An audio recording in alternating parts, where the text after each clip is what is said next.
Hello friends, welcome to my YouTube channel. हम पढ़ रहे हैं लूसेंट को। तो हमने लास्ट वीडियो में वेदों को पढ़ लिया था, ऋग्वेद, यजुर्वेद, सामवेद, अथर्ववेद को। आज हम देखेंगे ब्राह्मण क्या है, आरण्यक क्या है और उपनिषद क्या है, इनके बारे में हम जानेंगे। ब्राह्मण की बात करें तो संहिता के पश्चात ब्राह्मणों, आरण्यकों और उपनिषदों का स्थान है।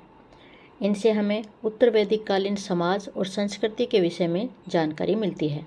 ब्राह्मण ग्रंथ जो हैं वैदिक संहिताओं की व्याख्या करने के लिए गद्य में लिखे गए हैं। तो ब्राह्मण ग्रंथ गद्य में लिखे गए हैं। प्रत्येक संहिता के लिए अलग अलग ब्राह्मण ग्रंथ हैं, जिसे हम देखेंगे। तो वेद जो 4 हैं, ऋग्वेद की बात करेंगे सबसे पहले। इसके ब्राह्मण ग्रंथ हैं ऐत्रेय और कौशितकी। यजुर्वेद के ब्राह्मण ग्रंथ हैं तैत्तिरीय व शतपथ। सामवेद का ब्राह्मण ग्रंथ है पंचविश और अथर्ववेद का ब्राह्मण ग्रंथ है गोपथ। यहाँ से क्वेश्चन बनता है, सीधा सा पूछा जाता है, कौन से वेद के कौन से ब्राह्मण ग्रंथ हैं।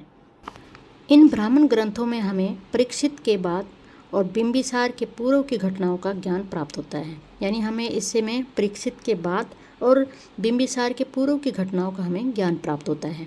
ऐत्रेय में राज्याभिषेक के नियम और कुछ प्राचीन राजाओं के नाम दिए गए हैं। तो ये ध्यान रखना है, यहाँ से क्वेश्चन बनता है राज्याभिषेक के नियम किस में दिए गए हैं। तो ये ऐत्रेय ब्राह्मण में दिए गए हैं। ये किससे जुड़ा हुआ है, तो ये ऋग्वेद का ब्राह्मण ग्रंथ है। शतपथ में हमें गांधार, शल्य, केकय, कुरु, पांचाल, कौशल, विदेह आदि राजाओं का उल्लेख मिलता है। तो यहाँ से भी क्वेश्चन बनता है कि गांधार का किस में उल्लेख मिलता है या कुरु का किस में मिलता है। तो ये शतपथ ब्राह्मण में इनका उल्लेख मिलता है। वैदिक साहित्य में ऋग्वेद के बाद शतपथ ब्राह्मण का स्थान है। तो वैदिक साहित्य में ऋग्वेद के बाद किसका स्थान है, तो शतपथ ब्राह्मण का स्थान आता है। आरण्यक में यज्ञ से जुड़े कर्मकांडों के दार्शनिक और प्रतीकात्मक अभिव्यक्ति है।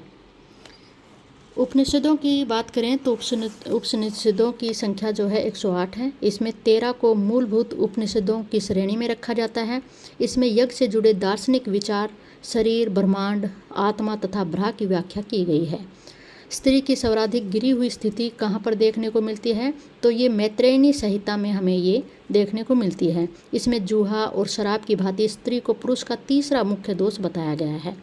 शतपथ ब्राह्मण में बात करें तो स्त्री को पुरुष की अर्धांगिनी कहा गया है। तो स्त्री को पुरुष की अर्धांगिनी किस में कहा गया है, शतपथ ब्राह्मण में।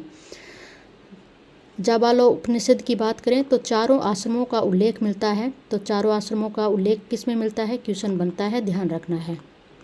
स्मृति ग्रंथों में सबसे प्राचीन एवं प्रमाणिक कौन सी है, तो वो है मनुस्मृति। यह शुंग काल का एक मानिक ग्रंथ है। तो शुंग काल से संबंधित है मनुस्मृति। नारद स्मृति गुप्त युग के विषय में जानकारी देती है। तो ध्यान रखना, मनुस्मृति हमें शुंग काल की जानकारी देती है और नारद स्मृति हमें गुप्त युग के विषय में जानकारी देती है।